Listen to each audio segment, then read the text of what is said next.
Mesdames et messieurs, bonjour, bon réveil et bienvenue dans ce journal. Le nouveau président élu de la Guinée-Bissau, José Mario Vaz, est arrivé hier après-midi à Abidjan dans le cadre d'une visite d'amitié et de travail de 24 heures. Il a été reçu en audience par le président de la République, Alassane Ouattara. Le chef de l'État et son homologue ont échangé sur les relations bilatérales entre la Côte d'Ivoire et la Guinée-Bissau, ainsi que l'actualité sous-régionale dominée par la crise au Mali. Fin hier du colloque international sur la réglementation de la communication audiovisuelle par le satellite et les nouveaux moyens de diffusion. Plusieurs recommandations ont sanctionné les travaux, des recommandations qui visent à baliser l'espace audiovisuel pour la protection des principes fondamentaux de la communication audiovisuelle. Brouléon. Comment soumettre Internet et le satellite, ces nouveaux moyens de diffusion de programmes de télévision et de radio, au contrôle des instances de régulation de l'espace audiovisuel. Les participants aux réflexions sur la question font des recommandations, mise en place d'un dispositif international de coopération, interdiction de matériel de décodage illicite et de cartes d'accès pirates, harmonisation des législations nationales en matière de communication audiovisuelle. Bref, ces recommandations s'adressent à la fois aux organisations économiques sous-régionales, aux opérateurs satellitaires, au réseau des instances africaines de régulation de la communication, RIAC, et aux États membres. Nous nous sommes donc mis d'accord sur un certain nombre de, de modalités à minima pour pouvoir agir ensemble.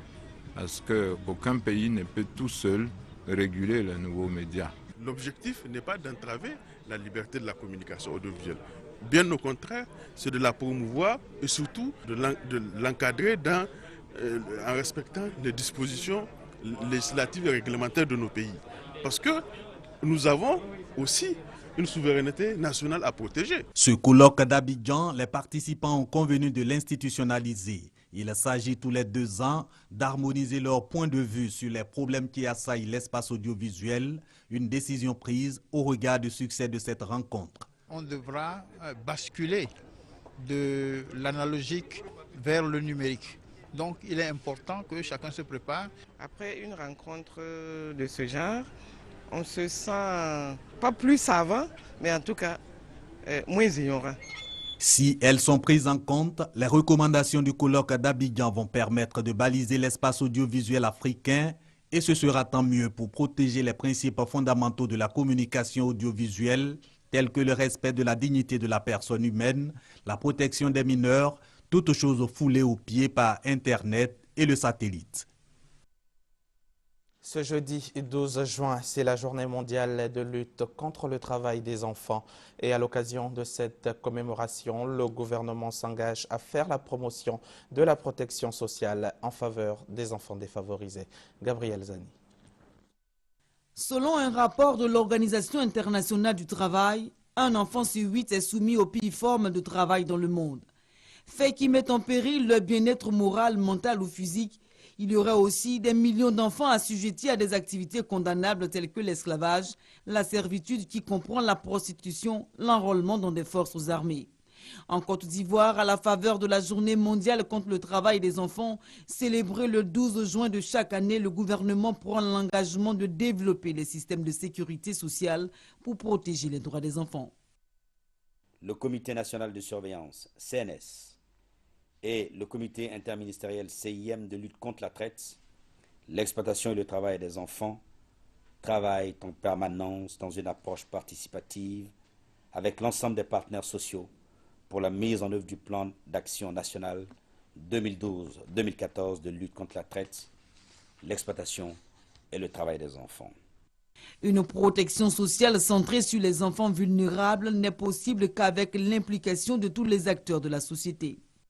Nous continuerons à promouvoir l'engagement de tous les secteurs de la société dans la création d'un environnement propice à la prévention et à une lutte plus efficace contre les pires formes de travail des enfants en Côte d'Ivoire. En ratifiant la Convention 182 de l'OIT relative au travail des enfants, les pays signataires s'engagent à agir immédiatement pour interdire et éliminer les pires formes de travail des enfants. C'est la convention la plus ratifiée de l'histoire de l'OIT depuis sa création en 1919.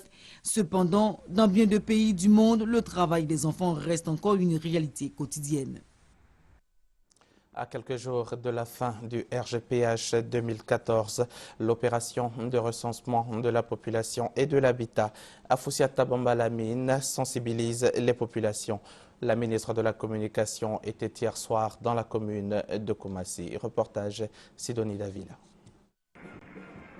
À 4 jours de l'échéance du recensement général de la population et de l'habitat, le gouvernement ivoirien veut mettre les bouchées doubles pour permettre à cette opération de connaître sa vitesse de croisière. La ministre de la Communication, Afoussiata Bambalamine, à Koumassi pour expliquer aux populations une fois de plus l'intérêt de ce recensement. Nous nous sommes rendus compte dans les données que dans certaines localités, il fallait sensibiliser davantage, de sorte à lever les blocages ou les problèmes qui se présentent et permettre que le recensement puisse se faire effectivement à bonne date et puisse se terminer à bonne date.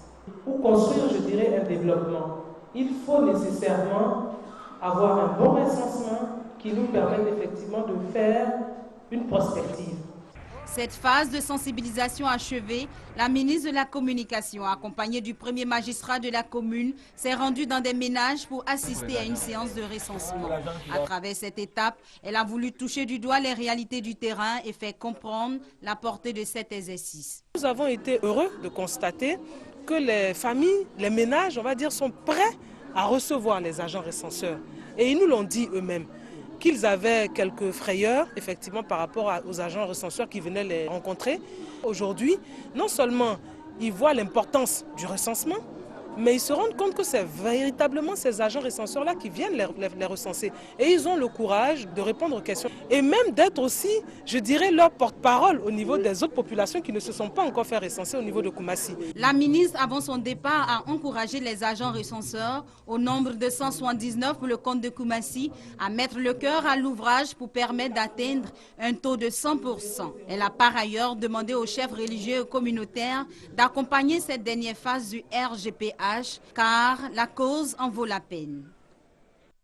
La ministre en charge de l'économie et des finances, Nialé Kaba, elle, a rencontré les populations de sa région d'origine, le Bonkani.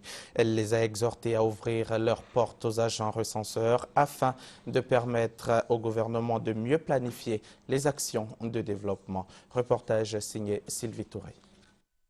Plus que 3 jours et ce sera la fin de l'opération de recensement de la population. La ministre chargée de l'économie et des finances a pris son bâton de pèlerin pour se faire le porte-voix du gouvernement dans sa région, le Bonkani. Au cours de la rencontre qui a mobilisé hommes, femmes et jeunes dans la sous-préfecture de Doropo, Nialé Kaba a appelé les populations qui hésitent encore à ouvrir leurs portes aux agents recenseurs, car, ajoute-t-elle, la construction d'infrastructures de base telles que les écoles, les hôpitaux, le raccordement des localités au réseau électrique et leur dessert en eau potable se fera sur la base des données recueillies à l'issue de l'opération de recensement. Je pense que le Bonkani aujourd'hui est en retard par rapport à tout ce qui est équipement. C'est chez nous que nous avons le plus de villages où il n'y a pas d'eau. C'est chez nous que nous avons le moins d'électricité. Et quand on dit recensons-nous pour qu'on voit combien il y a de populations pour que l'État puisse vous apporter toutes ces choses, vous ne voulez pas sortir. Chers parents, tous ceux qui n'ont pas été recensés, je crois qu'on a encore quelques jours, allez vous faire recenser. La ministre Nialé Kaba a également appelé les populations, notamment les femmes, à se regrouper en coopérative pour capter les opportunités de financement. Elle leur a également fait don d'un lot d'équipements agricoles et a rehaussé à 6 millions de francs CFA le fonds du microcrédit mis à la disposition des femmes de la région du Bonkani. Les populations du village d'Abradino et celles des villages et campements environnants disent vivre un calvaire depuis plusieurs mois. L'eau de la Comoé est polluée par des activités d'orpaillage clandestin. Notre reporter Mamadou Kouassi s'est rendu sur le terrain pour tenter de comprendre ce qui se passe. Son reportage. Le fleuve Comoé qui traverse le village d'Abradino dans le département de Bétié est devenu depuis quelques mois jaunâtre. Il a perdu sa couleur habituelle, chose qui inquiète et alarme la population. On ne peut rien faire. Donc on est comme ça, on ne peut pas toucher la Comoé. Même les linges, maintenant on ne peut plus faire tout ça. Là. Quand tu pêches un poisson, quand tu prépares, il y a une odeur dedans. On ne peut pas manger. Et quand tu pêches le poisson, jusqu'à le soir, il commence à se décomposer. Il y a un truc comme de la graisse qui s'est installé sur l'eau. Et il y a mon petit frère qui est quitté en voyage. Quand il est arrivé, il ne savait pas. Donc vers 19h, il est parti se laver. Il dit la nuit, il n'a pas dormi. Tout son corps le démangeait. Il ne savait pas ce qui c'était. C'est après le lendemain qu'il a vu que c'était l'eau là qui lui a fait ça. À l'origine de cette situation, la présence de clandestins qui mènent une activité de recherche de l'or à Bebou, Eyuasso et Mbasso, des villages de la sous-préfecture des Aranou, situés sur la rivière Manzan, dans le département d'Abengourou. La boue sortie des sites d'extraction de l'or est automatiquement rejetée dans la rivière Manzan, qui se jette ensuite dans le fleuve Comoé, avec tout le contenu de produits chimiques. Cette activité démarrée en novembre 2013 est menée par des personnes venues du Ghana voisin et des pays de la sous-région, avec l'accord des communautés villageoises. Pourtant, cette parcelle en exploitation est, selon le préfet des régions, une propriété de l'État de Côte d'Ivoire attribuée à une entreprise minière de la place. Pour l'heure, aucune victime liée à la consommation de l'eau, mais le pire est à craindre, puisque les structures sanitaires ne disposent pas de matériel adéquat pour parer à toute éventualité. Dans les campements, surtout des Yéré Dougou, ceux qui n'ont pas le château d'eau, qui n'ont pas de l'eau, souvent ils viennent avec des cas de diarrhée. Bon, mais je ne sais pas si c'était la consommation de l'eau. Du moment que notre centre ne dispose pas de laboratoire. Nous avons demandé de ne pas consommer l'eau et d'utiliser des puits. S'il n'y a pas de pompe hydraulique, c'est le mercure qu'ils utilisent. Le mercure qu'ils utilisent pour, soi-disant, tirer l'eau. Pour s'approvisionner, les populations se tournent donc vers d'autres sources d'eau. Pendant ce temps, ce sont plusieurs superficies de terres cultivables et des plantations qui sont détruites chaque jour face à l'impuissance des populations et dans l'impunité. C'est un sujet qui réunit des délégations de plus de 100 pays, représentants gouvernementaux, ONG, religieux, experts militaires et juridiques, associations humanitaires et membres de la société civile. Ils sont tous présents à Londres depuis 2 jours pour prendre part au sommet sans précédent qui vise à mettre un terme au viol comme arme de guerre. La star d'Hollywood, Angelina Jolie, et le ministre britannique des Affaires étrangères, William Hague, ensemble pour combattre les violences sexuelles en temps de guerre. Ils président à Londres cette semaine le premier sommet consacré à ce fléau. Pendant 4 jours, des délégations de 48 pays se réunissent pour définir les moyens de lutter contre ces viols qui, selon Angelina Jolie, n'ont rien d'inévitable. C'est un mythe que le viol est une conséquence inexorable des guerres. Il n'y a rien d'inévitable là-dedans. C'est une arme de guerre dirigée contre des civils qui n'a rien à voir avec le sexe, mais avec le pouvoir. L'Afrique est particulièrement concernée. En RDC, environ 200 000 femmes ont été violées depuis 1998. Au Rwanda, selon les Nations Unies, entre 250 000 et 500 000 viols auraient été commis pendant le génocide. En Sierra Leone, le nombre de femmes violées pendant le conflit dépasserait 60 000.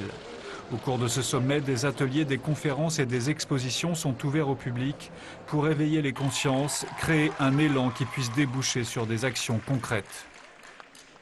Nous voulons que ce sommet brise la culture d'impunité pour les violences sexuelles et qu'il augmente le soutien aux victimes et qu'il commence à changer la situation sur le terrain dans les pays les plus touchés. La Grande-Bretagne a annoncé une dotation de 7,4 millions d'euros pour aider les victimes de violences sexuelles. Un protocole international pour mieux répertorier et poursuivre les crimes devrait également être étudié. Voilà, c'est la fin de ce journal. Merci de l'avoir suivi. Très bonne suite de programmes sur RTI1.